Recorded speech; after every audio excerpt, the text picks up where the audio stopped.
বৈশাখের মাঝামাঝিতেই গরমে পুড়ছে রাজ্য। বুধবার থেকে তীব্র তাপপ্রবাহে পূর্বে কলকাতা সহ দক্ষিণের আরো কয়েকটি জেলা রবিবার পর্যন্ত কলকাতায় তাপপ্রবাহ বজায় থাকবে, পূর্বাভাস আলিপুর হাওয়া অফিসের।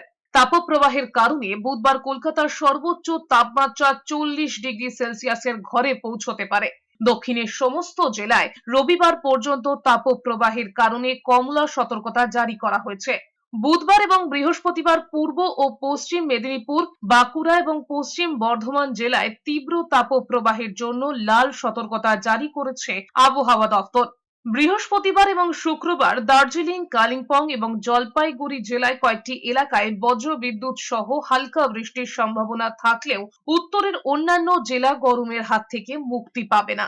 বুধবার থেকে রবিবার পর্যন্ত মালদার পাশাপাশি দুই দিনাজপুরেও তাপপ্রবাহের পূর্বাভাস রয়েছে।